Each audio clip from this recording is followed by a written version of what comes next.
শ্রাবণের হার্টবিট বেড়ে গেছে। ভয়ে আতঙ্কে সবার হাত পা সহ পুরো শরীর থরথর করে কাঁপতে শুরু করেছে। ভয়ে চোখ বন্ধ করে শক্ত হাতে আঁকড়ে ধরেছে শ্রাবণকে। শ্রাবণ বাইকে যাওয়ার পথে তাকিয়ে যা মুখ দিয়ে আসছে তাই বলে গালাগালি করছে। ওই ছেলেকে ধরতে পারলে জানিয়ে মেরে ফেলতো এখন। রাগ আর ভয় দুটোর সংমিশ্রণে শ্রাবণের শরীর থরথর করে কাঁপছে। একটু দেরি হলে কি হতো আজ? সঠিক সময় যদি পেছন ফিরে না তাকাতো। আশপাশ থেকে বেশ কয়েকজন মানুষ এগিয়ে এসেছে ওদের কাছে। কয়েকজন বাইকার ছেলেটাকে বকাবকি করছে। শ্রাবণ সোহার দিকে তাকিয়ে বলে, তুই ঠিক আছিস? সোহা কেঁদে ফেলে। কাঁদতে কাঁদতে বলে, আমি বুঝতে পারিনি এমন কিছু হবে, জানলে ওখানে দাঁড়াতাম না। তুই ঠিক আছিস? হ্যাঁ, ওই শুয়োরে বাচ্চাদের হাতের কাছে পেলে টেনে ছিঁড়ে ফেলতাম। পাশ থেকে একজন মধ্যবয়স্ক পুরুষ বলেন, বাপের টাকায় বাইক কিনে সেটা নিয়ে রাস্তায় বের হলে মানুষকে আর মানুষ ভাবে না। আশেপাশেও তাকিয়ে দেখে না, চোখ কান বন্ধ করে চালানো শুরু করে। এইসব বেপরোয়া ছেলেরা অ্যাক্সিডেন্ট করে যেখানে সেখানে মরে পড়ে থাকে। এইসব ছেলেদের হাতে বাইক না দিয়ে কোদাল ধরিয়ে দেওয়া উচিত মাটি কাটার জন্য, তাহলে শরীরে গরম রক্ত ঠান্ডা হয়ে যাবে। আরও কয়েকজন অনেক কিছু বলেন। এরপর পানি নিয়ে আসে সোহার জন্য। শ্রাবণ সোহাকে পানি খাওয়ালো। সোহা পায়ে ঠিকভাবে দাঁড়িয়ে থাকতে পারছে না। শ্রাবণ রাগের মাথায় আরও কিছু গালাগালি করে ছেলেটাকে। সোহাকে পাজাগুলো তুলে নিয়ে গাড়ির দিকে আগায়। সোহা হেঁচকি তুলতে তুলতে বলে, পেটে অনেক জোরে ঝাঁকি লেগেছে, বাবুর কিছু হবে না তো? সোহাকে ফোন ছেড়ে বসে শ্রাবণ সোহার পা দুটো গাড়ি থেকে বাড়ি রয়েছে। সমান তালে কাঁপছে হাত দুটো। শ্রাবণ টিস্যু দিয়ে সোহার চোখ মুখ মুছিয়ে দিয়ে বলে, শান্ত হ, কিছু হয়নি। বাবার কিছু হবে না তো? ভয় লাগছে আমার। তোকে বলেছিলাম আমার সঙ্গে যাওয়ার জন্য, তুই রাস্তায় দাঁড়িয়ে পড়েছিলি কেন? আমি যদি সঠিক সময় পেছনে ফিরে না তাকাতাম তাহলে কি হতো এখন? শ্রাবণের রাগী গলার স্বর শুনে সোহার কান্না পারে। কাঁদতে কাঁদতে বলে, জুতা নিচে কী যেন লেগে গিয়েছিল, সেটা ছাড়ানোর চেষ্টা করেছিলাম। ভুল হয়ে গেছে, আমি বুঝতে পারিনি এমন কিছু হবে। শ্রাবণ সোহাকে আলতো করে জড়িয়ে ধরে বলে, দোষটা আমারই, তোর হাত ছাড়া ঠিক হয়নি আমার। বাবুর কি কোনো ক্ষতি হবে? কিছু হবে না ইনশাল্লাহ, ভয় পাস না, আগামীকাল চেক আপ করিয়ে নিয়ে আসবো। সোহাকে ছেড়ে পানির বোতল হাতে নিয়ে আবার পানি খাওয়ায়। সোহাকে সোজা করে বসিয়ে দিয়ে সিট বেল্ট লাগিয়ে দেয়। জোকে সোহার তলপেটে চুমু খায় কয়েকটা, হাত বুলিয়ে বলে, কিছু হবে না তোমার ইনশাল্লাহ, বাবা এরপর থেকে আরও সতর্ক থাকবে। সোহা শ্রাবণের মুখের দিকে তাকিয়ে আছে। শ্রাবণ সোহার গাল মুছিয়ে দেয় আবার। গাড়ির দরজা লাগিয়ে ঘুরিয়ে এসে নিজে বসে ড্রাইভিং সিটে। এসি অন করে টেম্পারেচার কমিয়ে দেয়। ভয় পেয়ে দুজনে ঘেমে নিয়ে জবথবো হয়ে গেছে। সোহা সিটে হেলান দিয়ে চোখ বন্ধ করে দুই হাত নিজের পেটের উপর রাখে। শ্রাবণ ওর দিকে একবার তাকিয়ে গাড়ি স্টার্ট দেয়। আজকে হাসান আর রীতার বিয়ে। শ্রাবণ একটু পরে সোহাকে নিয়ে কমিউনিটি সেন্টারের উদ্দেশ্যে রওনা হবে। এর মধ্যে শ্রাবণের ফোন আবার বেজে ওঠে। রিসিভ করে কানে ধরতেই হাসানের গলার কণ্ঠস্বর ভেসে আসে, কোথায় তোরা, বের হয়েছিস? বের হব এখন, বলেছিলাম সকালে বাড়িতে আসলি না। বিয়ে হবে সেন্টারে, বাইরে গিয়ে কী করব? তোর কোন কোন পর্যন্ত বের হয়েছিস? বের হব। বিয়ে তোর, তুই বের হসনি আর আমাকে তাড়া দিচ্ছিস? আমার বিয়ে বলে কি আমি আগে আগে গিয়ে তোদের জন্য ওয়েট করব? তোরা যা, আমাকে ওয়েলকাম করার জন্য ওয়েট কর। শ্রাবণ মুচকি হাসে। আচ্ছা রাখছি তাহলে। শ্রাবণ ফোন রেখে দেয়। সোয়া অফ হোয়াইট গাউন পরেছে, সঙ্গে বেরিয়েছে অফ হোয়াইট কালারের হিজাব। শ্রাবণ পরেছে ব্ল্যাক প্যান্ট আর off white shirt. Shirt in করা, গায়ের সঙ্গে ফিটিং হয়ে আছে। চুলগুলো স্পাইক করেছে। হাতে ব্র্যান্ডের ঘড়ি, সানগ্লাস এখনও পরেনি, তবে পরার জন্য বের করে রেখেছে। নিজেকে আরও একবার আয়নায় দেখে নেয়, হ্যান্ডসাম লাগছে। সোয়ার দিকে ঘুরে দাঁড়ায়। সোয়া বিছানায় বসে আছে, তাকিয়েছিল এতক্ষণ ওর দিকেই। তাকাতে দেয় সোয়া দৃষ্টি নামিয়ে নিয়েছে। বলো তোর? সেরকম গম্ভীর স্বর শুনে চোখ তুলে তাকায় আবার। মৃদু স্বরে বলে, হয়েছে তো অনেকক্ষণ আগেই, এখন শুধু জুতো পরবো। পর তাহলে, বসে আছিস কেন? সোয়া বিছানা থেকে নেমে এসে জুতো পরে নেয়। সেরকম কাবার থেকে গিফট বক্স বের করে। সানগ্লাস পরে সোয়ার হাত ধরে ফ্ল্যাট থেকে বের হয়। বের হতে সে ভদ্রমহিলার সঙ্গে দেখা। শ্রাবণ দেখেও না দেখার ভান করে সোহাকে টেনে নিয়ে লিফটের দিকে আগায় দ্রুত পায়ে। কোনো অনুষ্ঠানে যাচ্ছে নাকি দুজন? সোয়া ভয়ে চুপ করে থাকছে, কিছু বলছে না। ভদ্রমহিলা ওদের সঙ্গে সঙ্গে লিফটে প্রবেশ করে। শ্রাবণ বুঝতে পারে না, যখনই ওরা ফ্ল্যাট থেকে বের হয় তখন এই মহিলাও কীভাবে বের হয়। সোয়াকে নিয়ে ফ্ল্যাট থেকে বের হলে মহিলার সঙ্গে দেখা হবেই হবে। শ্রাবণের গাড়ি এসে সেন্টারে পৌঁছায়। গাড়ি থেকে নেমে দাঁড়াতে ওর বন্ধুরা এসে ওর পাশে দাঁড়ায়। এত দেরি করলি কেন? তোদের মতো তো আজাইরা বসে থাকি না। সোহা গাড়ি থেকে নেমে বের হতে চারজন এর সঙ্গে সালাম দেয় সোহাকে। সোহা সালামের জবাব দিয়ে শ্রাবণের হাত ধরে। কেমন আছেন ভাবে? আলহামদুলিল্লাহ, আপনারা? আমরা আলহামদুলিল্লাহ। চলুন ভেতরে যাই, নতুন জামাইয়ের আসার তো এখনো নামই নাই। ভেতরে দেখে এগিয়ে যেতে যেতে শিবাত আফসোসের সুরে বলে, সকলের বউ হয়ে যাচ্ছে, শুধু আমারটাই হচ্ছে না। বাকি তিনজন বলে, আমাদের কিন্তু হয়নি। শ্রাবণ গম্ভীর গলায় বলে, চারজন একে অপরের গলা জড়িয়ে ধরে কাঁদতে শুরু কর। এখানে বসে কেউ দয়া মায়া করে যদি বউ ভিক্ষে দিয়ে যায়। এই শালা, অন্যের বউ দিয়ে কী করব? চুপ কর ইডিয়েট, তোদেরকে বউ ভিক্ষা দেবে সেটা বলেছি, অন্যের বউ তোদের দিয়ে যাবে এমনটা বলিনি। গর্ববোধ কোথাকার। 1 লাইন বেশি বোঝে। সাকিব বলে, তুই তো 4 লাইন বেশি বুঝিস শালা। তোর বোনকে নিয়ে আয়, বিয়ে করে নি হাসানের সঙ্গেই, এক কাজে 2 কাজ হয়ে যাবে। তোর কাছে বোন দিয়ে বিয়ে দিচ্ছে কে? তুই দিবি? থাকো এই আশাতেই। বকবক করতে করতে ভেতরে প্রবেশ করছে 6 জন। লাইটের রোশনায় পুরো কমিউনিটি সেন্টার ঝলমল করছে। হাসান সাদা শেরওয়ানি আর গোলাপি পাগড়িতে গম্ভীর মুখে প্রবেশ করে ভেতরে। বন্ধুরা দুপাশে ঘিরে ধরে আছে। শ্রাবণ হাসানের মুখের দিকে তাকিয়ে মৃদু স্বরে বলে, কি হয়েছে, মন খারাপ কেন? হাসান নিজেও মৃদু স্বরে বলে, আজকে আমার জীবনে বিশেষ একটা দিন, অথচ আজকে আমার পাশে আমার মম ড্যাড কেউ নেই।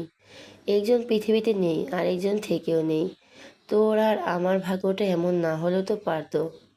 হাসান কথা শুনে শ্রাবণেরও মন খারাপ হয়ে যায়, তবুও নিজেকে সামনে নিয়ে স্বাভাবিক দেখানোর চেষ্টা করে বলে, এত খুশির একটা দিনে কেন মন খারাপ করছিস? আমাকে তো জ্ঞান দিস, অথচ নিজেই এখন মুড অফ করে আসিস। মমকে অনেক মনে পড়ছে। মম যখন ছিল আমি তার গুরুত্ব বুঝতে পারিনি। যখন হারিয়ে গেল তখন যেন আমার সব কিছু নিয়ে হারালো। সেসব কিছু আমি এখনও ফেরত পাইনি, আর কোনো দিন পাবও না। আজকে অত্যন্ত মন খারাপ করিস না। হুম। কথা বলতে বলতে স্টেজের কাছে চলে আসে ওরা। আস্তে আস্তে স্টেজের উপর উঠে সামনের দিকে ঘুরে দাঁড়ায় হাসান। ওকে দাঁড় করিয়ে রেখে ওর বন্ধুরা নিচে নেমে আসে। সামনে থাকা সকলের দিকে একবার নজর বুলায় হাসান। এত এত মানুষজনের নিজেকে দিকে তাকিয়ে থাকতে দেখে অস্বস্তিতে ছটপটিয়ে ভেতরে ওঠে। হঠাৎ করে লাইট ডিপ হয়ে আসে। মাইকে ঘোষণা করে, এবার আসতেছে আজকের রাতে সবচেয়ে সুন্দর মানুষটি, আমাদের কনে। হাসান সামনের দিকে তাকায় আবার। লাল বেনারসি শাড়িতে রিতা ধীরে ধীরে সামনে এগিয়ে আসছে, বাবার হাত ধরে। মাথার ঘোমটা হালকা করে নামানো, মুখে লাজুকতার আবরণ। দূরে দূরে বুক আর কাঁপাকাঁপি পায়ে এগিয়ে আসছে জীবনের নতুন অধ্যায়ের দিকে। কয়েক দফা চোখ তুলে তাকে হাসানকে দেখে নিয়েছে। ইতিমধ্যেই হাসান চোখ আটকে আছে ওর দিকেই। চারপাশের শব্দ যেন মুহূর্তে স্তব্ধ। রিতা কাছাকাছি আসতেই দুজনের চোখাচোখি হয়। একটুখানি লজ্জা, একটুখানি হাসি, আর অনেকখানি নতুন স্বপ্ন।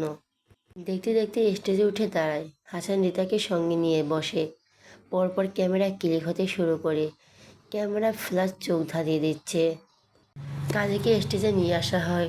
এখন 5 জনকে স্বাক্ষর আর ওদের দুজনের কবুল বলার মাধ্যমে দুজনে প্রবেশ করবে নতুন জীবনের সূচনায়। রিতার সামনে রেজিস্ট্রি পেপার দেওয়া হয় স্বাক্ষর করার জন্য। ওর হাতে কলম তুলে দেন রেজওয়ান আহমেদ। রিতা বাবার মুখের দিকে তাকায়। স্বাক্ষর করো। ঘাড় ঘুরিয়ে হাসানের মুখের দিকে তাকায়। হাসান চোখের ইশারায় স্বাক্ষর করতে বলে। স্বাক্ষর করতে গিয়ে রিতার হাত মৃদু কাঁপছে। কাঁপাকাঁপি হাতে স্বাক্ষর করে দেয়। রিতার হাত থেকে নিজের হাতে কলম তুলে নেয় হাসান। তাকায় প্রাণপ্রিয় বন্ধুর দিকে। শ্রাবণ সোহাগে নিয়ে সামনে বসে আছে চেয়ারে। হাসানকে নিজের দিকে তাকাতে দেখে হাত তুলে বৃদ্ধ আঙুল দেখিয়ে শুভ কামনা জানায়। বাকি বন্ধুদের দিকে তাকাতেই ওরা একসঙ্গে বলে ওঠে, প্যারাময় জীবনে প্রবেশ করার জন্য শুভকামনা বন্ধু। নিজেকে লিখে দে বইয়ের নামে, বেস্ট অফ লাক বন্ধু। 4 জনের কথা শুনে অনেকেই শব্দ করে হেসে উঠেছে। হাসান নিজেও মুচকি হেসে স্বাক্ষর করে দিয়েছে। 3 কবুল বলার মাধ্যমে বিয়ে সম্পন্ন হয় দুজনের। বর বউকে নিয়ে বাড়ির ভেতরে এসেছে সবাই। গেস্টটা সেন্টার থেকে ফিরে গেছে। রেজন আহমেদ বাড়িতে অল্প সংখ্যক গেস্ট এসেছে। এটি তার নানা বাড়ির মানুষ আর হাসানের দাদার বাড়ির কয়েকজন। হাফিজ আহমেদ ভিডিও কলে ছেলের বিয়ে দেখছেন। হাসানের বন্ধুরা এসেছে এ বাড়িতে। শ্রাবণ সোহাকে একা ছাড়েনি আর, পুরোটা সময় সোহার সঙ্গেই আছে। সোহা চোখ মুখ ডলে শ্রাবণের মুখের দিকে তাকিয়ে বলে, ফ্ল্যাটে কখন ফিরবে? ঘুম পাচ্ছে আমার। এই তো একটু পরে ফিরবো। শ্রাবণ হাসানকে ডেকে আনি নিজের কাছে। এখন তাহলে আমরা যাই? চলে যাবি? হ্যাঁ। খাওয়া দাওয়া করে যা সবাই। সাকিব বলে, আর কত খাবো রে ভাই, সেই বিকেল থেকে শুধু খাচ্ছি আর খাচ্ছি, আর খেলে পেট ফেটে যাবে। শ্রাবণ সোহাকে নিয়ে বসা থেকে উঠে দাঁড়ায়। ওদের দুজনের সঙ্গে চার বন্ধু উঠে দাঁড়ায়। হাসানের মামা মামি আর নানির কাছ থেকে বিদায় নিয়ে বাইরের দিকে আগায়। ওদের এগিয়ে দেওয়ার জন্য হাসানও ওদের সঙ্গে বাইরের দিকে পা বাড়ায়। রিতাকে বাসর ঘরে বসে দিয়ে এসেছে সোহা। বাইরে বেরিয়ে এসে রাফি হাসানের দিকে তাকিয়ে বলে, জামাই, তোর বউ তোর অপেক্ষায় বসে আছে তো বাসর ঘরে। সিফাত বলে, আহারে, আমার যে কবে একটা বউ হবে, এই দুজন নাকি জীবনে বিয়েই করবে না, অথচ একজন বাপ হতে চলছে আর একজন একটু পরে বাসর ঘরে যাবে। বিয়ে করবো না বলে করেই সবার আগে বিয়ে করে নিল দুজন। যদি বিয়ে করব বলতো তাহলে না জানি এতদিনে কয় সন্তানের বাপ হয়ে যেত দুজন। সোহা শ্রাবণের মুখের দিকে তাকিয়ে বাকিদের দিকে তাকায় আবার। এদের কথা শুনে ও শুধু কান গরম হয় আর গাল লাল হয়। সাকিব সুর তুলে গান গেয়ে বলে, আজ লুডো খেলবো রে হাসান। হাসান পায়ের জুতো খুলে ছুঁড়ে মারে সাকিবের গায়ে। জুতো মারছিস কেন ভাই, খেলবি তো? হাসান মুখ খোলার আগে শিপাত দূরে সরে গিয়ে বলে, হাসান ভাই, ছক্কা হাঁকানো চাই। হাসান দ্বিতীয় জুতোটা খুলে শিপাতের গায়ে ছুঁড়ে মারে। শিপাত নিজের পায়ের একটা জুতো খুলে হাসানের জুতোটা পরতে পরতে বলে, নতুন জামাইয়ের জুতা পরি, সেই বদলেতে যদি আমার দুটো জামা সাজতে পারি। সাকিব দ্বিতীয় জুতাটা পরতে পরতে বলে, তাহলে আমি বাদ থাকবো কেন? একটু থেমে আবার বলে, ভাই, ছক্কার আগে যেন উইকেট না পড়ে। মাসুম বলে, এই নষ্টদের সঙ্গে থাকতে থাকতে মনটা নষ্ট হয়ে যাচ্ছে দিন দিন। রাফি বলে, তোর সঙ্গে থেকেও তো আমার ভালো হলাম, সেই নষ্টই হচ্ছে দিন দিন। শ্রাবণ গম্ভীর গলায় বলে, হবি কিভাবে, তোরা তো শ্রাবণকে থামিয়ে দিয়ে সাকিব বলে, দেখ ভাই, দেখা কি দেখাবি, অবশ্য তোর কোনো কিছু দেখার ইচ্ছে আমার নেই। রাফির কথা শুনে সাকিব রাফির পেছনে একটা লাগায়। কটমট করে তাকিয়ে বলে, তোকে কে দেখাতে চেয়েছে? তুই তো একটা বলিসনি, দেখ অমুক ভাই। শ্রাবণ হাসানের দিকে তাকিয়ে বলে, এই পাগলের কথা না শুনলে তুই ভেতরে যা, রিতা তোর অপেক্ষায় বসে আছে। দেখ ভাই হাসান, ছক্কা কিন্তু হাঁকানো চাই। কথাগুলো বলে দৌড়ে গেট দিয়ে বাকিরা সিপাতে যাওয়ার পথে তাকিয়ে রইল। শ্রাবণ সহ সবাই আরও একবার হাসানের কাছ থেকে বিদায় নেয়। গাড়ি দিকে এগিয়ে যেতে যেতে শ্রাবণের পেছন ফিরে হাসানের দিকে তাকায়, ডান হাত তুলে বৃদ্ধাঙ্গুল দেখে হাসি মুখে বলে, বেস্ট অফ লাক ভাই। শ্রাবণ, তুইও যা যা ভেতরে যা। সোহাকে গাড়িতে বসে নিজেও বসে ড্রাইভিং সিটে। বাকিরা যার যার বাইক নিয়ে বেরিয়ে গেছে রাস্তায়। শ্রাবণ গাড়ি স্টার্ট দিয়ে বলে, আমারও কেমন বাসর বাসর ফিলিংস হচ্ছে। শ্রাবণের কথা শুনে লজ্জা পেয়ে মুখ ফিরিয়ে বাইরের দিকে তাকিয়ে থাকে সোহা। শ্রাবণের গম্ভীর গলার আবার বলে, এটা কেমন হলো না? আমি তো এখনো বাসরই করলাম না। বিয়ে করেছি কিন্তু বাসর করিনি, এটা মানা যায়? আমিও বাসর করতে চাই। সোহা হাঁ করে শ্রাবণের মুখের দিকে তাকিয়ে রইল। শ্রাবণ সামনের দিকে তাকিয়ে ড্রাইভিং করছে। এই ছেলে কি বলছে এসব? বাপ হয়ে যাচ্ছে অথচ বলছে কি না বাসর করেনি। সোহা বিস্মিত হয়ে বলে, তুমি বাসর করোনি? শ্রাবণ শান্ত গলায় বলে, না। তাহলে আমি প্রেগনেন্ট হলাম কিভাবে? পেটে বাবু আসলো কিভাবে? রাস্তার সাইডে গাড়ি দাঁড় করায় শ্রাবণ। গাড়ি থামাতে দেখে ভয় পেয়ে যায় সোহা। ভুল কিছু কি বলে ফেললো? শ্রাবণ সোহার দিকে তাকায়, গম্ভীর গলায় বলে, তুই যেভাবে প্রেগনেন্ট হয়েছিস সেটাকে বাসর বলে না, বাসর ওইভাবে হয় না। কিছুক্ষণ চুপ করে শ্রাবণের মুখের দিকে তাকিয়ে থাকার পর মিনমিন করে বলে, বাসর না বললে কি বলে? বাসর কাকে বলে, কিভাবে বাসর হয়? শ্রাবণ সিট বেল্ট খুলে শোয়ার উপর ঝুঁকে আসে অনেকটা। ভয়ে শোয়ার সিটের সঙ্গে ছিটিয়ে যায়। শ্রাবণ গলার স্বর আগের চেয়েও ভারী ভারী আর গম্ভীর করে বলে, বাসরের আগে ফুল দিয়ে খাট সাজাতে হয়, ফুল আর ক্যান্ডেল দিয়ে সুন্দর করে রুম সাজাতে হয়, না হলে বাসরের ফিলিংস আসবে? হাসান আর রিতা আজকে যেটা করবে সেটাই বাসর। যা, আমি এতই করিনি। আমি বাসর করতে চাই, ফুল আর ক্যান্ডেল দিয়ে খাট আর রুম সাজিয়ে। তুই নতুন বউ সাজবি আর আমি বর সাজবো। শ্রাবণের কথা শুনে লজ্জায় মুখ লুকাতে চাই শোভা। ব্রাইড আনবক্সিং করার সুযোগ হয়নি আমার। বইয়েরও ঘুমটা তুলিনি, বিয়ের রাতে বাসরও করিনি। আমি আবার বিয়ে করব, তারপর সব করব। শ্রাবণের কথা শুনে শোয়ার মুখ কালো হয়ে গেছে, বুকের ভেতর কেমন করছে। মৃদুস্বরে বলে, তাহলে আমি কোথায় থাকবো? শ্রাবণের কপাল ভরে কুঁচকে বলে, মানে তুই তুমি আবার বিয়ে করলে আমি কোথায় থাকবো? সোনার কথা শুনে দাঁতে দাঁত চেপে শ্রাবণ কটমট করে বলে, ডাইনির বাচ্চা, তোকেই তো আবার বিয়ে করব। তুই এক ডাইনির বাচ্চাকে নিয়ে আমার জীবন তেনা টানা। এই জীবনে তোকে ছাড়া আর কাউকে চাই না। বিয়ে করলে তোকে আরও 99 বারই করব। সোহা নিজের ভুল বুঝতে পেরে আর শ্রাবণের রাগ দেখে ভয়ে আরও গুটিয়ে যায়। ভয়ে ভয়ে বলে, চলো ফ্ল্যাটে ফিরি, আমার বাসর বাসর পাচ্ছে। গাড়ি স্টার্ট দাও। শ্রাবণ সোহার মুখের দিকে আগায়। সোহার কম্পিত ওষ্ঠজোড়া শ্রাবণকে আকর্ষিত করছে। সোহা মাথার পিছনে হাত দিয়ে যে ওষ্ঠজোড়ায় চুমু খাবে, তখনই সোহা শ্রাবণের ওষ্ঠের ওপর হাত রেখে বাধা দেয়। দুদিকে মাথা নেড়ে বলে, এখানে না, এটা রাস্তা।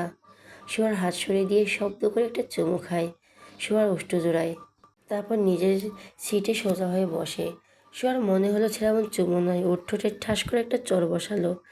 শ্রাবণ সোহার মুখের উপর দৃষ্টি রেখে বলে, আমি জানি এটা রাস্তা, আমি বাসর করতে যাইনি, জাস্ট একটা চুমু খেতে গিয়েছি। কিন্তু তুই তো আমার মোটে 12টা বাজিয়ে দিয়েছিস। আমাকে কি তোর জন্তু জানোয়ার বা ফকির বকাটে মনে হয় যে রাস্তাঘাটে জঙ্গলে গুহায় যেখানে সেখানে বাসর করব? আমার বাড়ি আছে, ঘর আছে, ফ্ল্যাট আছে, সঙ্গে আছে বিছানাও। শ্রাবণ চৌধুরী ছোটো লোক নয় যে বাড়ি ঘর বিছানা ছেড়ে রাস্তাঘাটে এসব করবে। কথাগুলো বলে গাড়ি স্টার্ট দেয়। আর চোখে তাকিয়ে জানালা দিকে বাইরে তাকিয়ে রইল।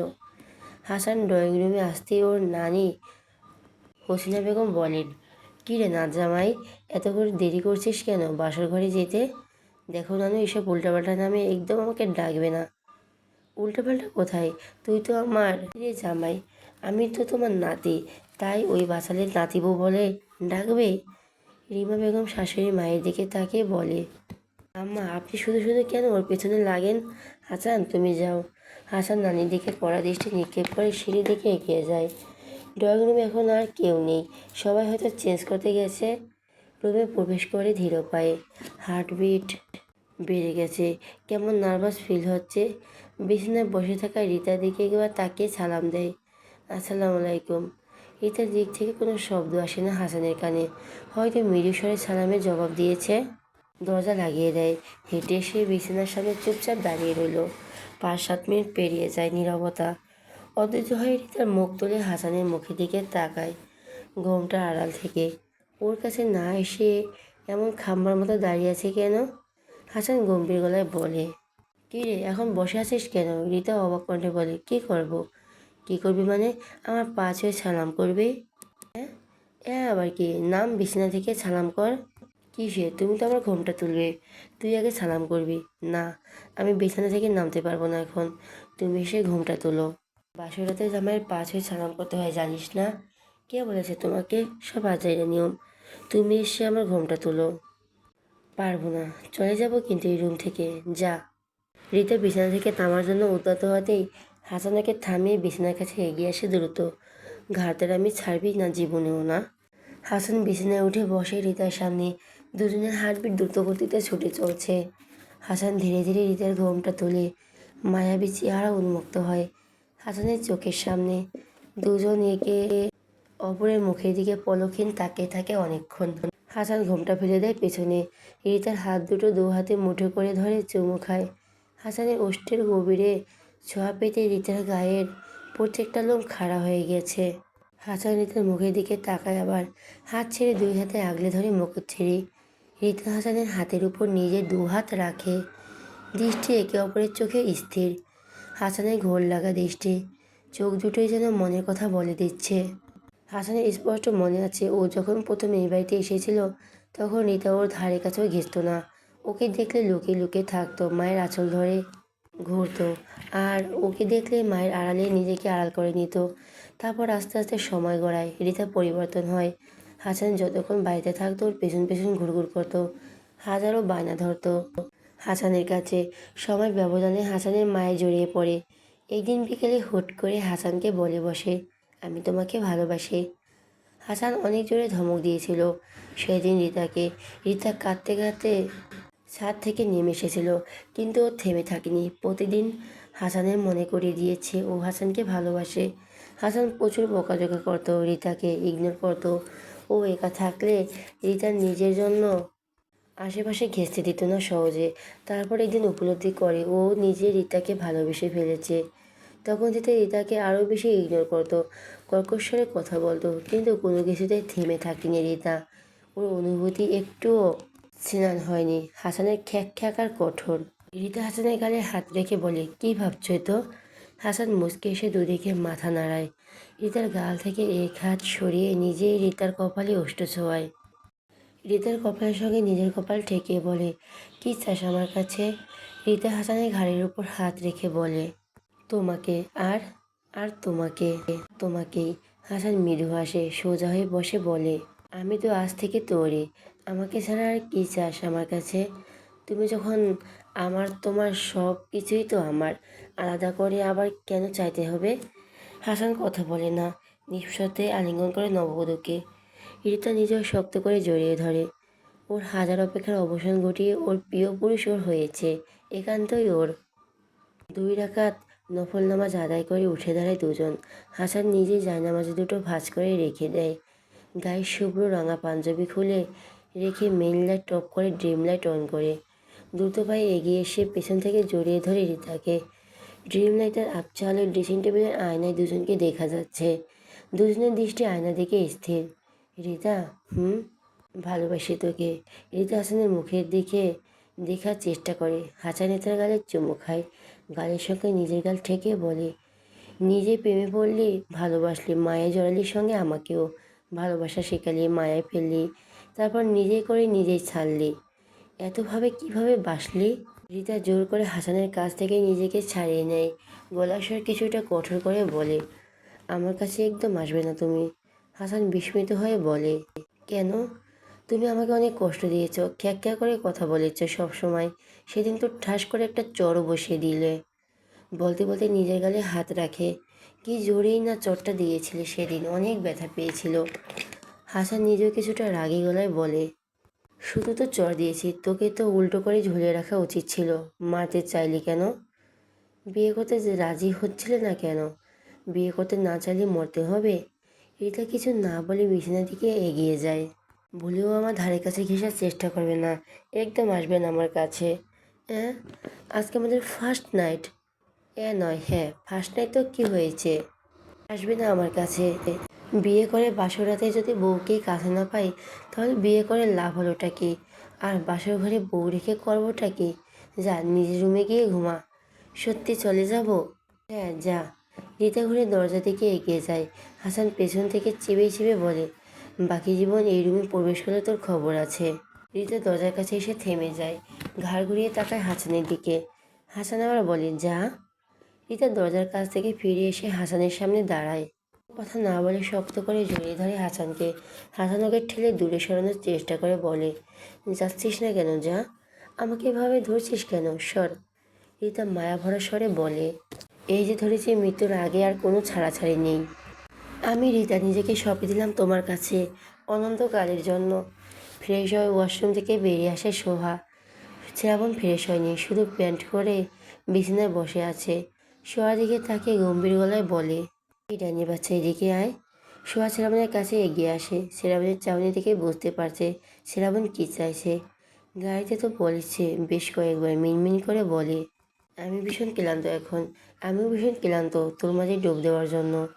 সব ফ্যাল করে শ্রাবণের মুখের দিকে তাকিয়ে রইল। ও সত্যি সত্যিই ভীষণ ক্লান্ত লাগছে, এখন একটু ঘুমাতে পারলেই ভালো লাগবে। শ্রাবণ বসা থেকে উঠে মেইন লাইট অফ করে ড্রিম লাইট অন করে 2 কদম এগিয়ে শোয়ার কাছে এসে দাঁড়ায়। শোয়ার অতিরিক্ত ছটপটানি বিরক্তি হয় শ্রাবণ। শোয়া শ্রাবণের কাছ থেকে ছোটার চেষ্টা করতে করতে বলে, ছাড়ো, বমি আসছে। এই সিরিয়াস মুহূর্তে এসে কিসের বমি? সেদিন এমন করেছিস, আজকে এমন কিছু করলে খবর আছে তোর। চুপচাপ থাক। সোহা শ্রাবণকে ঠেলে সরিয়ে দিয়ে বলে, দৌড়ে ওয়াশরুমে ঢুকে গল গল করে বমি করে দেয়। শ্রাবণ হতভম্ব হয়ে দাঁড়িয়ে আছে। মুহূর্তে রাগের রক্তিম ছড়িয়ে পড়ে ফর্সা চেহারায়। চোয়াল শক্ত করে ওয়াশরুমের দিকে তাকায়। বেশ কিছুদিন আগের কথা, সেদিন তো একদম সিরিয়াস মুহূর্তে এসে সর বমি পেয়ে যায়। ওকে নিজের উপর থেকে সরিয়ে রুমেই বমি করে বসিয়ে দিয়েছিল। শ্রাবণ নিজেও বমি করতে করতে আধমরা হয়ে গিয়েছিল। সেদিনের পর আর এমন কিছু মাথায় আনেনি শ্রাবণ। বেশ কিছুক্ষণ পর কুলকুচি করে চোখে মুখে পানি দিয়ে ওয়াশরুম থেকে বেরিয়ে আসে সোহা। আফজাল শ্রাবণের চোখ জোড়া স্পষ্ট না দেখতে পেলেও বুঝতে পারছে ওকে ভস্ম করে দেওয়ার মতো অগ্নিদৃষ্টি নিক্ষেপ করে আছে শ্রাবণ। ও কি ইচ্ছে করে এমন করে নাকি? বমি পেয়ে গেলে কী করবে? শান্তি লাগছে এখন? আমি ইচ্ছে করে করিনি। আজকে থেকে আলাদা রুমে ঘুমাবি তুই। বের হয় এই রুম থেকে। তাদের দাঁত পেশে কথাগুলো বলে ওয়াশরুমে প্রবেশ করে। ওর কি যে রাগ হচ্ছে! সব বিড়বিড় করে বলে, একা রুমে থাকতে ভয় লাগে তো। শ্রাবণ একেবারে গোসল সেরে ফ্রেশ হয়ে বেরিয়ে আসে।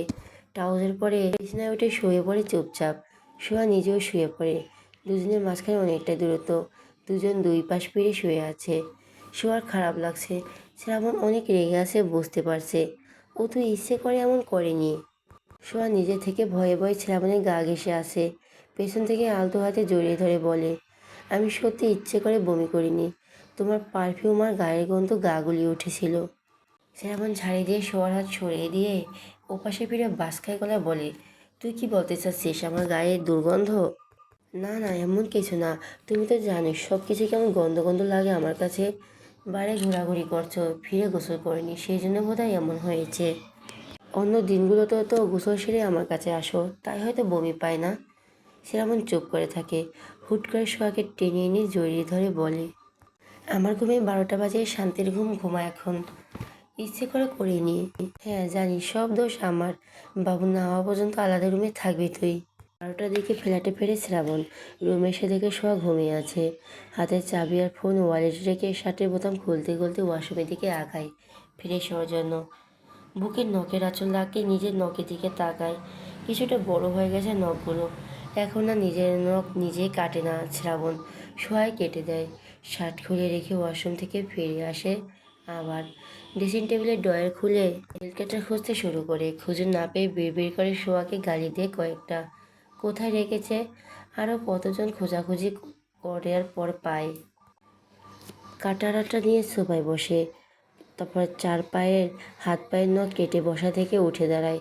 নখ একটু বড় হলে শ্রাবণের অস্বস্তি হয়। বড় নখ ওর একদম সহ্য হয় না। নখগুলো সামান্য বড় হয়েছিল, তাই হাতে কেটে ফেললো। ড্রেসিং টেবিলের দিকে এগিয়ে যায়, ঘুরে বিছানার কাছে এগিয়ে আসে। ব্ল্যাকেট নিচ থেকে শোয়ার দিকে হাত বাড়িয়ে ওর হাতের দিকে তাকায়। শোয়ার পাশে বসে যত্ন নিয়ে ওর হাতের নখগুলো কেটে দেয়। ঘুমে বিবশ হওয়া, বুঝতেও পারে না কিছু। পায়ের কাছে বসা পা কোলের উপর তুলে নিয়ে পায়ের নখগুলো কেটে দেয় শ্রাবণ। পা জোড়া ঢেকে নখ তুলে ব্ল্যাকেট ফেলে নেল কাটার জায়গা মতো রেখে ওয়াশরুমে প্রবেশ করে। শোয়ার ঘুম ভাঙে 2টার পর। আলমারি দিয়ে উঠে বসে চুলগুলো হাত খোপা করে ফোন হাতে তুলে নেয় সময় দেখার জন্য। 2টোর উপর বেজে গেছে দেখে চিন্তিত হয়ে দরজার দিকে তাকিয়ে বিছানা ছেড়ে নেমে দাঁড়ায়। শ্রাবণ এখনও ফেরেনি। দরজা খুলতে টিভির সাউন্ড কানে ভেসে আসে। রুম থেকে বেরিয়ে দেখে শ্রাবণ সোফায় বসে টিভি দেখছে। কখন এসেছে? শ্রাবণ ঘাড় ঘুরিয়ে পেছনে তাকায় শোয়ার মুখের দিকে। গম্ভীর গলায় বলে, অনেকক্ষণ। খেয়েছো? না। ডাকুনি কেন আমাকে? ফ্রেশ হয়ে আয়। শোয়ার কিছু না বলে রুমের দিকে আগায়। মুখ ধোয়ার সময় হাতের দিকে নজর পড়ে। ও তো নখ কাটেনি আজ। তাহলে ওর নখ গেল কোথায়? কে কাটলো? শ্রাবণ বিস্মিত। শোয়ার চোখ জোড়া বড় বড় হয়। শ্রাবণ ওর নখ কেটে দিয়েছে? এই ছেলে এখন নিজের নখ কাটে না, সেই ছেলে ওর নখ কেটে দিয়েছে। কিন্তু কখন কাটলো? ঘুমিয়েছিল তখন? হতে পারে। পায়ের দিকে তাকিয়ে দেখে পায়ের নখগুলো কাটা হয়েছে। শোয়ার কেন যেন খুব ভালো লাগছে এখন। আনন্দ অনুভব হচ্ছে, সুখ সুখ লাগছে। ফ্রেশ হয়ে সোফার কাছে এগিয়ে আসে। শ্রাবণ টিভি অফ করে বসা থেকে উঠে দাঁড়ায়। শোয়া শ্রাবণের সামনে দাঁড়িয়ে ওর হাত দুটো ধরে নখের দিকে তাকায়। দেখে শ্রাবণ নিজের নখও কেটেছে। শ্রাবণের হাত দুটোতে চুমু খেয়ে ওকে জড়িয়ে ধরে শক্ত করে। শ্রাবণ কিছু বুঝতে না পেরে স্থির হয়ে দাঁড়িয়ে আছে। পাগল হয়ে গেল নাকি ডাইনির বাচ্চাটা? এই, কি হয়েছে তোর? মাথা খারাপ হয়ে গেছে? নাটক করছিস, ছাড়। সোয়া শ্রাবণের বুক থেকে মুখ তুলে শ্রাবণের মুখের দিকে তাকায়। সোয়ার চেহারা হাস্যজ্জ্বল, চোখ মুখ চকচক করছে, অনেক সুন্দর দেখাচ্ছে। সোয়া শ্রাবণের চোখের দিকে তাকিয়ে বলে, তুমি অনেক ভালো। শ্রাবণ কপাল কুঁচকায়। কয়েক সেকেন্ডের বাদেই কপালে ভ্রু টান টান হয়। হয়তো আজ করতে পারলো সোয়ার এমন আচরণ আর কথা বলার কারণ। নিজেও আলতো হাতে জড়িয়ে ধরে গম্ভীর গলায় বলে, খিদে পেয়েছে আমার, চলো খেতে দিচ্ছি। খুশিতে শোয়ার চোখ জোড়া পানিতে টইটুম্বুর হয়ে গেছে। শ্রাবণের এতটুকু যত্নে ওকে অসীম সুখা অনুভূতি দিচ্ছে। শ্রাবণকে ছেড়ে ডাইনিং টেবিলের দিকে এগিয়ে যেতেই চোখের পানি মুছে নেয় ওড়না দিয়ে। শ্রাবণের পেছন পেছন এসে চেয়ার টেনে বসে, মুখ তুলে শোয়ার মুখের দিকে তাকিয়ে আছে। শোয়া একবার ওর মুখের দিকে তাকিয়ে খাওয়ার বেলায় মনোযোগী হয়। শ্রাবণ কফি খেতে চাওয়ার শোয়া কফি বানানোর জন্য রান্নাঘরের দিকে এগিয়ে যায়। ওর পেছন পেছন শ্রাবণ নিজেও রান্নাঘরে প্রবেশ করে। শোয়ার পাশে দাঁড়িয়ে থেকে নিশ্চুপ হয়ে, আরও কিছু লাগবে তোমার? শ্রাবণ হ্যাঁ না কিছুই বলে না। ওকে নিশ্চুপ থাকে দেখে শোয়ার কিছু বলে না। কফি বানানো হলে শ্রাবণ হাতে কফি মগ দেয়। কফি আর চিনির কৌটা সরিয়ে রেখে রান্নাঘর থেকে বের হয়। শ্রাবণ আবার ওর পেছন পেছন রুমে ফিরে আসে। 12টার দিকে ফ্ল্যাটে ফেরা শ্রাবণ রুমে এসে দেখে শোয়া ঘুমিয়ে আছে। হাতের চাবি আর ফোন ওয়ালেট রেখে শার্টের বুদাম খুলে ওয়াশরুমের দিকে আগায় ফ্রেশ হওয়ার জন্য। বুকের নখের আঁচল লাগতে নিজের নখের দিকে তাকায়। কিছুটা বড় হয়ে গেছে নখগুলো। এখন আর নিজের নখ নিজে কাটে না, শ্রাবণ শোয়াই কেটে দেয়। খুলে রেখে ওয়াশরুম থেকে ফিরে আসে আবার। ড্রেসিং টেবিলের ড্রয়ার খুলে নীল কাটার খুঁজতে শুরু করে। খুঁজে না পেয়ে বিড়বিড় করে শোয়াকে গালি দেয় কয়েকটা।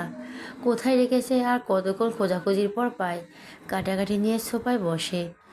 4 হাত পায়ে নখ কেটে বসা থেকে উঠে দাঁড়ায়। একটু বড় হলে শ্রাবণে অস্বস্তি হয়, বড় নখগুলো একদম সহ্য হয় না। নখগুলো সামান্য বড় হয়েছিল, তাতেই কেটে ফেলল। ড্রেসিং টেবিলের দিকে এগিয়ে থেমে যায়। ঘরে বিছানার কাছে এগিয়ে আসে। ব্ল্যাকেট নিচ থেকে সোয়া বের করে ওর হাতের দিকে তাকায়। শোয়ার পাশে বসে যত্ন নিয়ে ওর হাতের নখগুলো কেটে দেয়। ঘুমে বিবশ হাত, বুঝতে পারে না কিছু। পায়ের কাছে বসে পা কোলের ওপর তুলে দিয়ে পায়ের নখগুলো কেটে দেয়। পা জোড়া ঢেকে নিয়ে নখ তুলে ব্যাস কেটে ফেলে। নীল কাটার জায়গা মতো রেখে ওয়াশরুমে প্রবেশ করে। ঘুম ভাঙে 2টার পর পর আলমোড়া দিয়ে উঠে বসে। চুলগুলো হাত খোপা করে ফোন হাতে নেয় সময় দেখার জন্য। 2টার উপর বেজে গেছে। এখন চিহ্নিত হয়ে দরজার দিকে তাকিয়ে বিছানা ছেড়ে নেমে দাঁড়ায়। শ্রাবণ এখনো ফেরেনি। দরজা খুলতে টিভির সাউন্ড কানে ভেসে আসে। রুম থেকে বেরিয়ে দেখে শ্রাবণ সোফায় বসে টিভি দেখছে। কখন এসেছো? শ্রাবণ ঘাড় ঘুরিয়ে পেছনে তাকায় শোয়ার মুখের দিকে। গম্ভীর গলায় বলে, অনেকক্ষণ। খেয়েছো? না। ডাকুনি কেন আমাকে? ফ্রেশ হয়ে আয়। শোয়া আর কিছু না বলে রুমের দিকে আগায়। মুখ ধোয়ার সময় হাতের দিকে নজর পড়ে। ও তো নখ কাটেনি আজ। ওর নখ গেল কোথায়? কে কাটলো? শ্রাবণ। বিস্ময়ে শোয়ার চোখ জোড়া বড় বড় হয়ে। শ্রাবণ ওর নখ কেটে দিয়েছে। এই ছেলে এখন নিজের নখ কাটে না, সেই ছিল ওর নখ কেটে দিয়েছে। কিন্তু কখন কাটলো? ঘুমিয়েছিল তখন? হতে পারে। পায়ের দিকে তাকিয়ে দেখে পায়ের নখগুলো কাটা হয়েছে। সোহার কেন যেন খুব ভালো লাগছে এখন। আনন্দ অনুভব হচ্ছে, সুখ সুখ লাগছে। ফ্রেশ হয়ে এসে সোফার কাছে এগিয়ে আসে। শ্রাবণ টিভি অফ করে বসা থেকে উঠে দাঁড়ায়। সোহা শ্রাবণের সামনে দাঁড়িয়ে ওর হাত দুটো ধরে নখের দিকে তাকায়। দেখে শ্রাবণের নিজের নখও কেটেছে। শ্রাবণের হাত দুটোতে চুমু খেয়ে ওকে জড়িয়ে ধরে শক্ত করে। শ্রাবণ কিছু বুঝতে না পেরে স্থির হয়ে দাঁড়িয়ে আছে। পাগল হয়ে গেল নাকি ডাইনির বাচ্চাটা? এই কি হয়েছে তোর? মাথা খারাপ হয়েছে? নাটক করছিস? ছাড়। শোয়া শ্রাবণের বুক থেকে মুখ তুলে শ্রাবণের মুখের দিকে তাকায়। শোয়া চেহারা হাস্যজ্জ্বল, চোখ মুখ চকচক করছে, অনেক সুন্দর দেখাচ্ছে। শোয়া শ্রাবণের চোখের দিকে তাকিয়ে বলে, তুমি অনেক ভালো। শ্রাবণ কপালে ভুরু কুঁচকায়। কয়েক সেকেন্ড বাদে কপাল ভুরু টান টান হয়। হয়তো আজ করতে পারলো শোয়ার এমন আচরণের আর কথা বলার কারণ। নিজেও আলতো হাতে জড়িয়ে ধরে গম্ভীর গলায় বলে, খিদে পেয়েছে আমার, চলো খেতে দিচ্ছে। খুশিতে চড়া চোখ জুড়ো পানিতে টইটুম্বুর হয়ে গেছে। শ্রাবণের এতটুকু যত্ন ওকে অসীম সুখানুভূতি দিচ্ছে। শ্রাবণকে ছেড়ে ডাইনিং টেবিলের দিকে এগিয়ে চোখের পানি মুছে নেয় ওড়না দিয়ে। শ্রাবণ ওর পেছন পেছন এসে চেয়ার টেনে বসে, মুখ তুলে শোয়ার মুখের দিকে তাকিয়ে আছে। শোয়া একবার ওর মুখের দিকে তাকিয়ে খাবার বাড়ায় মনোযোগী হয়। শ্রাবণ কফি খেতে চাওয়ায় সোয়া কফি বানানোর জন্য রান্নাঘরে দিকে গায়। ওর পেছনে শ্রাবণ নিজেও রান্নাঘরে প্রবেশ করেছে। সোয়ার পাশে দাঁড়িয়ে থাকে নিশ্চুপ হয়ে। আরও কিছু লাগবে তোমার? শ্রাবণ হ্যাঁ না কিছুই বলে না। ওকে নিশ্চুপ থাকতে দেখে সোয়া আর কিছু বলে না। কফি বানানো হলে শ্রাবণের হাতে কফির মগ দেয়। কফি আর চিনির কৌটা সরিয়ে রেখে রান্নাঘর থেকে হয়। শ্রাবণ ওর পিছন পিছন রুমে ফিরে আসে। সময় দেখে নিয়ে গোসল করার জন্য ওয়াশরুমে প্রবেশ করে সোহা। শ্রাবণ বিছানায় বসে ধোয়া ওঠা কফির মগে চুমুক দিতে দিতে ওয়াশরুমের বন্ধ দরজার দিকে তাকিয়ে রইল। কফি খাওয়া শেষ করে নিজের ফোন খুঁজতে শুরু করে। রুমের কোথাও ফোন খুঁজে না পেয়ে ড্রয়িং রুমে আসে। সোফা, টি টেবিল, ওপর কোথাও ওর ফোন নেই। ফোনের হাত পা গজানো নাকি? গেল কোথায়? পুনরায় রুমে ফিরে এসে রুম তন্ন তন্ন করে খোঁজে। মেজাজ গেছে বিগড়ে। ওয়াশরুমের দরজায় জোরে জোরে করাঘাত করে উঁচু গলায় বলে, এই সোয়া, আমার ফোন কোথায়? ওয়াশরুমের দরজায় তো জোরে জোরে শব্দ হওয়ার ভয় পেয়ে গেছে। সোহা শ্রাবণের কথা শুনে বলে, আমি জানি না তো, আমার হাতেই তো দেখছিলাম, তোমার হাতেই তো দেখছিলাম। গোসল করতে কতক্ষণ লাগে? সারাদিন ধরে গোসল করবে নাকি? বের হ, ফোন খুঁজে দে আমার। একটু আগেই তো আসলাম গোসল করতে। দ্রুত বের হ ভেতর থেকে। বাস খাই গলার বাক্যগুলো উচ্চারণ করে প্রস্থান করে। সোহা হতাশায় শ্বাস ফেলে ড্রেস চেঞ্জ করতে শুরু করে। গোসল করতে এসেছে 10 মিনিটও হয়নি। একজন মেয়ের কি 10 মিনিট লাগে না গোসল করতে? ও ওয়াশরুমে ঢুকলে শ্রাবণের মাথায় আগুন ধরে। ও চোখের আড়াল হলেই শ্রাবণের এটা লাগে ওটা লাগে, এটা খুঁজে পায় না সেটা খুঁজে পায় না। ডাকাডাকির উপরেই রাখে কাজ থেকে সরলে। শুকনো পোশাক পরে চুলের টাওয়াল পেছাতে পেছাতে দ্রুত পায়ে ওয়াশরুম থেকে বেরিয়ে আসে সোহা। শ্রাবণ বিছানায় বসে আছে রাগে লাল হয়ে। নিজে ফোন রেখে এখন নিজেই খুঁজে পাচ্ছে না, আবার রেগে বোম হয়ে আছে। ড্রেসিং টেবিলের উপর নজর বোলায়। শ্রাবণ বসা থেকে উঠে শোয়ার কাছে এগিয়ে আসে। ওর চুল থেকে টাওয়াল খুলে নেয়। ভেজা চুলগুলো পিঠময় ছড়িয়ে পড়ে। টুপটাপ পানি গড়িয়ে পড়ছে ফ্লোরে। সব জায়গায় খুঁজেছে, কোথাও নেই। আমি গোসল করে আসছি, তুই ততক্ষণে খুঁজে বের কর। আমার ফোন থেকে কল করলেই তো পেয়ে যেতে। ওয়াশরুমে প্রবেশ করতে করতে বলে, তোর ফোনের পাসওয়ার্ড জানি না আমি। ফোন খুঁজে বের করে চার্জে লাগিয়ে রাখ, বিকেলে বের হব। তো আর কিছু বলে না। ব্যালকনি থেকে শুকনো টাওয়াল এনে নিজের চুলে পেঁচিয়ে নেয়। নিজের ফোন হাতে নিয়ে শ্রাবণের ফোনে কল করে। রিংটংয়ের মৃদু সাউন্ড ভেসে আসছে রুমের বাইরে থেকে। রুম থেকে বের হয়ে রান্নাঘরের দিকে আগায়। রান্নাঘরে এসে দেখে চুলার পাশে ফোন। বুঝতে পারে তখন ওর পেছন পেছন এসে এখানে রেখে চলে গেছে। ওখানে রেখে গিয়ে বেডরুমে আর ড্রয়িং রুম তছনছ করে ফেলেছে ফোন খুঁজতে খুঁজতে। হাতে নিয়ে দেখে মিসড কলে ডাইনি 2 নাম্বার বাচ্চা লেখা। ওর নাম্বার ডাইনি 2 বাচ্চা দিকে সেভ করেছে। কৌতূহল হয়ে ফোন আনলক করে। আর কারো নাম্বার কি এখন অদ্ভুত নামে সেভ করেছে? ফোন আনলক করে অবাক হয়ে ফোনের স্ক্রিনে তাকিয়ে রইল।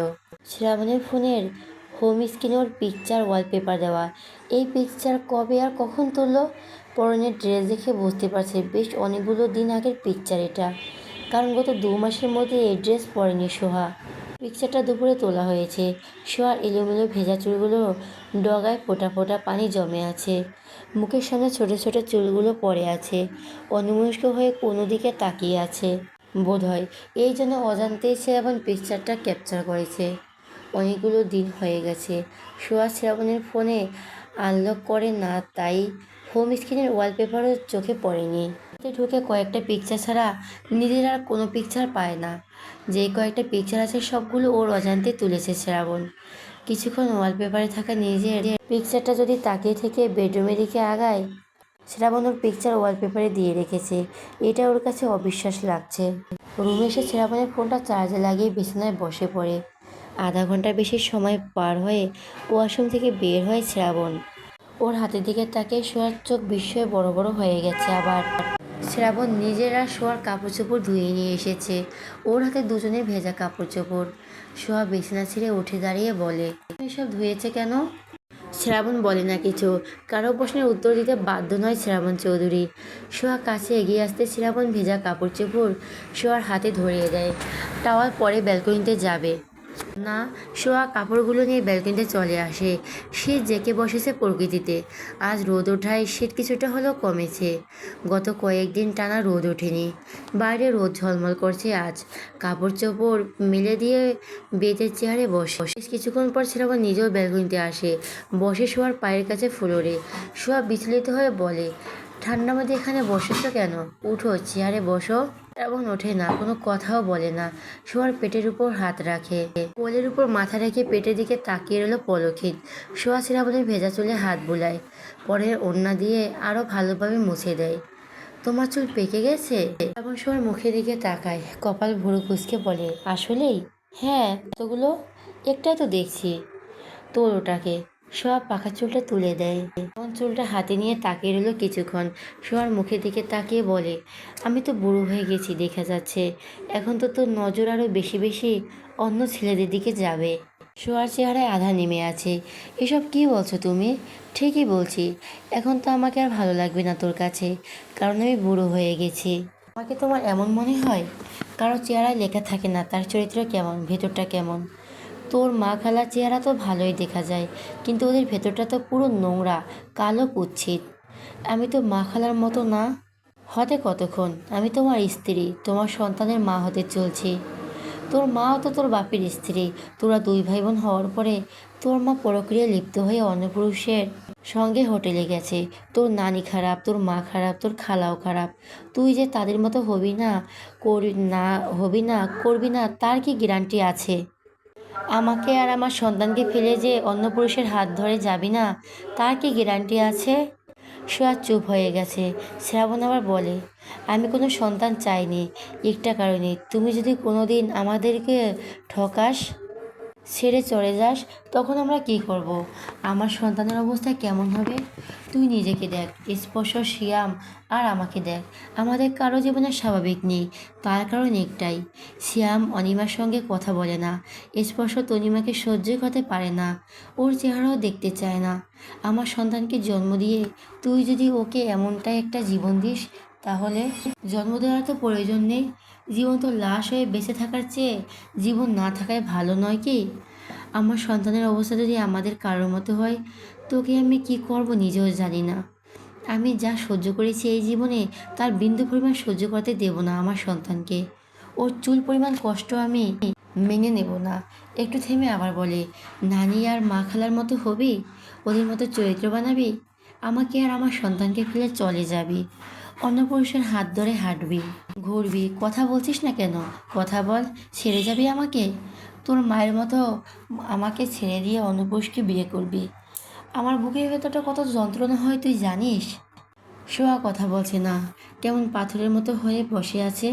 শ্রাবণী সোহাকে জড়িয়ে ধরে সোয়ার বুকে মুখ গুজে। সোয়ার দম বন্ধ হয়ে আসছে, বুক ফেটে চৌচির হয়ে যাচ্ছে, কথা বলার শক্তিটুকু পাচ্ছে না। শ্রাবণের উপর দৃষ্টি রেখে মনে মনে বলে, অদ্ভুত মানুষ তুমি শ্রাবণ চৌধুরী। আমার বুকে যন্ত্রণা তৈরি করে দিয়ে সেই বুকে মুখ গুজে নিজে যন্ত্রণা কমাচ্ছ। সোয়ার ফোপানোর আওয়াজ পেয়ে শ্রাবণ মুখ তুলে তাকায়। সঙ্গে সঙ্গেই সোয়ার চোখ থেকে পানি গড়িয়ে পড়ে শ্রাবণের চোখের ভেতরে ঢুকে যায়। শ্রাবণ চোখ বন্ধ করে আবার তাকায়। এক চোখ ঝাপসা হয়ে গেছে সোয়ার চোখের পানি পড়ায়। সোয়ার চোখ মুখ মুছে শ্রাবণের মুখের দিকে তাকিয়ে জোরালো গলায় বলে, এসব কথা তুমি কেন বলো আমাকে? এসব কথা শুনলে আমার অনেক যন্ত্রণা হয় আমার বুকে। সন্তান তো তোমার একার না, ও আমারও সন্তান। তোমাদের ছেড়ে কেন যাব আমি? ওকে বাঁচিয়ে রাখতে তো আহাজারি কান্নাকাটি করলাম কি ছেড়ে যাওয়ার জন্য? দেখো আমার দিক, আমি কারোর মতো না, আমি আমার মতো। তুমি যা বলো সবই তো শুনি আমি। তুমি যেভাবে চাও সেভাবেই চলি। তোমাকে ছেড়ে, আমাদের সন্তানকে ছেড়ে কোথাও যাব না আমি।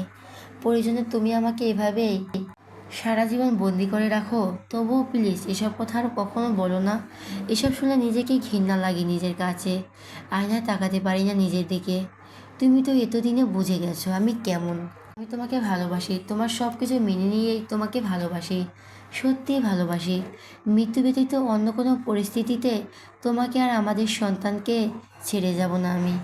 গেলে তো আগেই যেতে পারতাম। সুযোগ কি ছিল না আমার কাছে?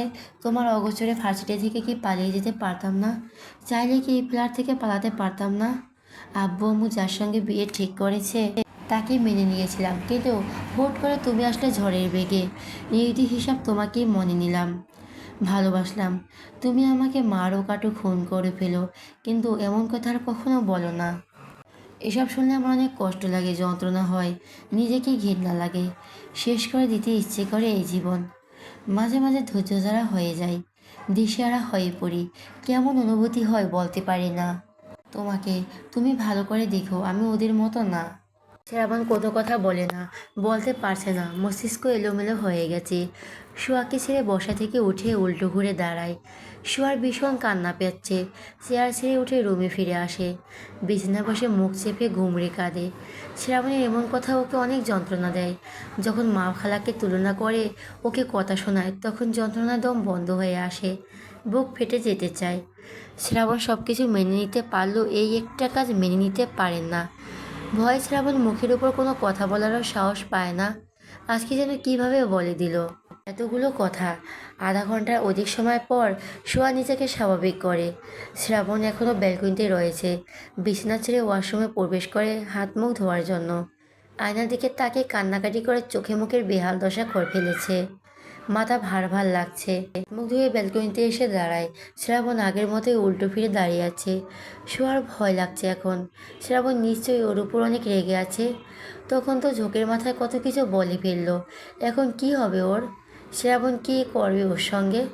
শোয়ার গলা শুকিয়ে আছে, ভয়ে ভয়ে কম্পিত স্বরে বলে, খেতে চলো। শ্রাবণ নিশ্চুপ থাকে। খাবার খাবে চলো। শ্রাবণ ঘাড় ঘুরিয়ে শোয়ার মুখের দিকে তাকায়। শ্রাবণের দৃষ্টি আজ অন্যরকম লাগছে। পুনরায় সামনের দিকে দৃষ্টি রেখে থমথমে গম্ভীর গলায় বলে, খাবো না, তুই খেয়ে নে, চলো, যা এখান থেকে। শ্রাবণের বলে না কিছু। সব ভয়ে ভয়ে শ্রাবণের পাশে এসে দাঁড়ায়, ডান হাতটা ধরে বলে, ভুল হয়ে গেছে আমার, মাফ করে দাও, আর কোনোদিন বলবো না কিছু। তুমি যা খুশি বলো, করো, আমি কিছুই করবো না আর বলবো না আর। যেতে বলেছি এখান থেকে। শোয়া দুকড়ে কেঁদে ওঠে, কাঁদতে কাঁদতে বলে, ভুল হয়ে গেছে, আর কোনোদিন এমন ভুল হবে না। তোমার মুখের উপর আর কোনোদিন কথা বলবো না। শ্রাবণ সোহাকে নিজের সামনে টেনে এনে জড়িয়ে ধরে, ভিজা চুলের ভাঁজে হাত গুলিয়ে মাথাটা নিজের বুকে চেপে ধরে। বেশ কিছুটা সময় অতিবাহিত হয়। শোয়ার কান্না বন্ধ হয়ে গেছে আবার। বুকে মুখ গুজে রেখে নাক টেনে বলো, খাবে চলো। খেতে ইচ্ছে করছে না, তুই খা গিয়ে, আমি বের হব এখন। শোয়া বুক থেকে মুখ তুলে তাকায়। শ্রাবণ ও শোয়ার মুখের দিকে তাকায়। একে অপরের মুখের দিকে পলকহীন তাকিয়ে থাকে কিছুক্ষণ। শ্রাবণ রেডি হয়ে ফ্ল্যাট থেকে বের হওয়ার আগে শোয়ার দিকে তাকিয়ে আরও একবার বলে, খেয়ে নে দ্রুত, আমার ফিরতে একটু রাত হবে।